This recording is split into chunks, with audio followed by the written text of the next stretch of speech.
Psalm number 91.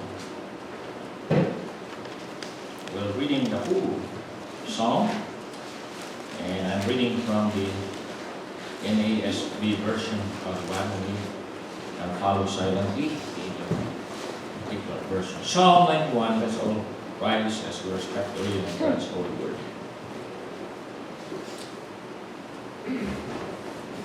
Psalm reading. He who dwells in the shelter of the Most High will abide in the shadow of the Almighty. I will say to the Lord, my refuge and my fortress, my God in whom I trust. For it is He who delivers you from the snare of the trapper and from the deadly pestilence. He will cover you with His pinions, and under His wings you may seek refuge. His faithfulness is a shield and bulwark. You will not be afraid of the terror by night, or of the arrow that flies by day, of the pestilence that stalks in darkness, or of the destruction that lays waste at noon. 1,000 may fall at your side, and 10,000 at your right hand, but it shall not approach you. You will only look on with your eyes and see the recompense of the wicked. For you have made the Lord my refuge, even the Most High your dwelling place. No evil will befall you, nor will any plague come near your tent. For He will give His angels charge concerning you, to guard you in all your ways. They will bear you up in their hands, that you do not strike your foot against a stone. You will tread upon the lion and cobra, the young lion and the serpent you will trample down. Because he has loved me, therefore I will deliver him. I will set him securely on high, because he has known my name. He will call upon me, and I will answer him. I will be with him in trouble. I will rescue him and honor him. With a long life I will satisfy him and let him see my salvation. The Lord bless the reading of His words. Please be seated.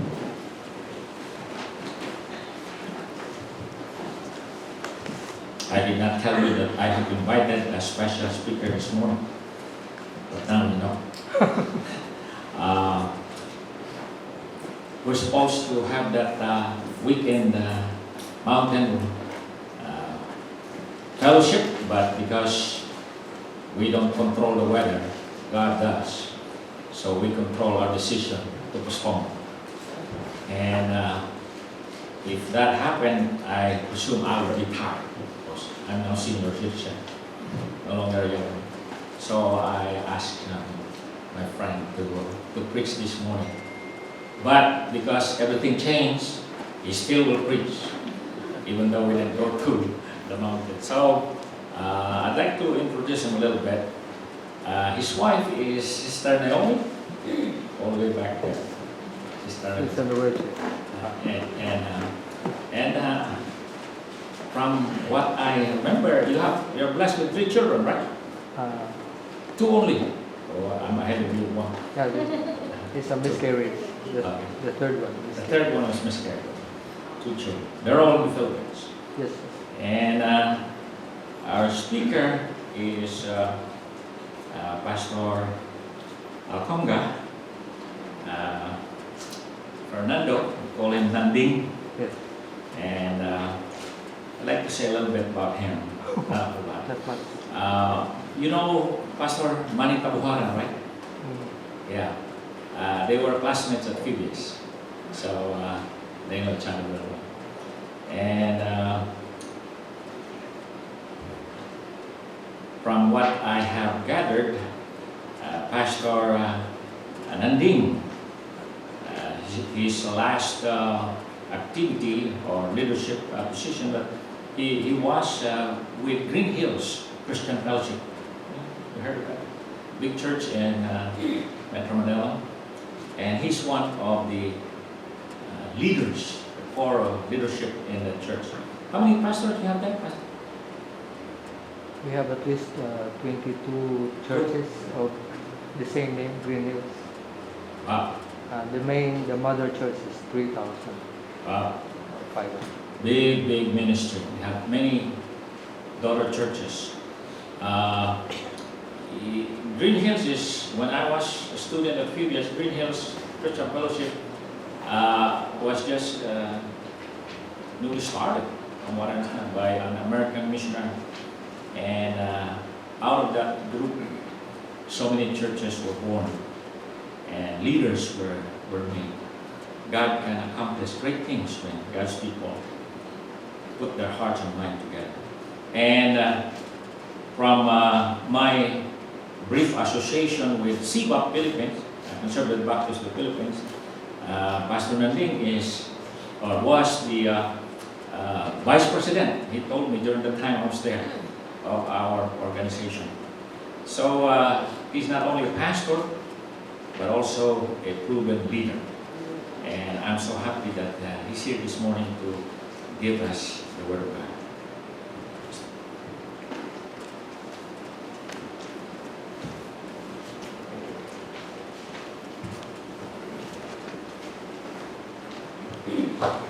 Thank you, Pastor June. I thank God for the opportunity of fellowshipping with you. My wife is also happy to be here. It's a pleasant day for us, although it's raining, because there's sunshine in our hearts. The Lord brought us here not only in compliance with our tradition, but because He has called each one of us to worship Him. I heard in the radio as well as in the music team that the U.S. President has declared this a prayer day, and what a place for us to be today in the house of the Lord, which He said shall be called the house of prayer.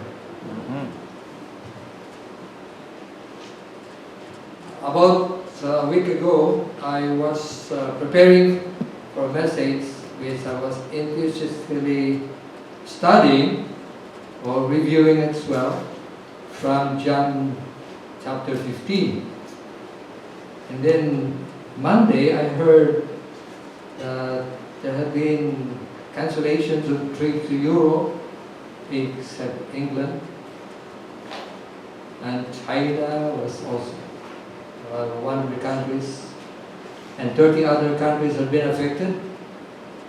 In the US, that day, I heard the news, 20 died, 550 cases confirmed, and the following day, Grand Princess birthed at Auckland with 2,000 passengers. Prior to that, 20 were confirmed, and buses ordered by the government to bring them to Travis Airport or Travis Air Base to examine each one of them and to determine who had been contacted as well. There are restrictions, not only in travel, but in assemblies. I heard this morning, all churches in Europe and mosques and synagogues are closed. And in Contra Costa, there is a restriction of only 250. 100. What? 100. 100? Maybe I misheard somewhere. This is a blessing that we are not 100. We're 99. Some of them not here too. So we can gather. We can come together. And there are many reactions, among which is very apparent. Worldwide, there is panic. Panic is a classical word for extreme fear. That you're trembling and worrying and sweating and not able to sleep or eat. That's the extent of panic. And just last Friday, for the first time, from wall at the back to the cashiers, 4 rows, it's turned to become 6, had been in queue with all the groceries. And this is one of the small supermarkets, traded goods. And then we were trying to locate also sanitizers and all, they're gone. No supplies. So people are afraid. Are you afraid? No. The way I look at you, you're not No. afraid. I may be afraid of you. In Philippines, they say, ingat ka, ingat sila.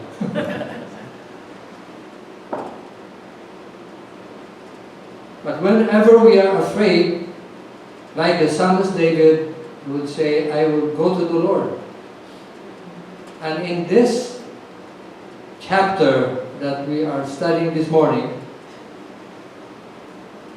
we are encouraged not to be afraid. At a glance, Psalm 91 is one of the Psalms of the groupings in Psalms called Group 4 or Book 4, which is packed with encouragement, comfort, peace, and ends up with trusting the Lord. And so as we looked at Psalm 91, we have a clear message, which I would state now, and then after that, I can sit down. Okay? I'll just tell you what the message is, then I'll sit down. The message is, like a Boolean logic, God is here. God cares. Therefore, trust God. That's all. May I sit down? Joke only. Because you are all Filipinos, I think, I can say that I have the right to have jestings or jokes. Kasi sa Pilipinas, nagbibiro, hindi naman kalbo. Kalbo na po tayo. Pero hindi naman po biro ang salita ng Diyos. And although we have laughters and all, along the way, we are not taking the Word of God lightly. We are taking the Word of God to heart. With cheerfulness, with joy, with celebration. Because when we come to the Word of God, we are reminded that in Romans 15:4, for what is written has been written for our lessons or learning, that through the perseverance and patience of the Scriptures, we might have comfort or encouragement. And that's exactly what the Word of God is saying. God is here, He cares, and you trust Him. If I have to make it personal, I would say, my God is here. He cares for me. So I trust Him. That should be the application. You know the truth, you apply it. Internalize it. Bring it home to your heart. and the hearts of others. But then, there must be also an opportunity for us to expound the Scripture. When we say God is here, what kind of God He is?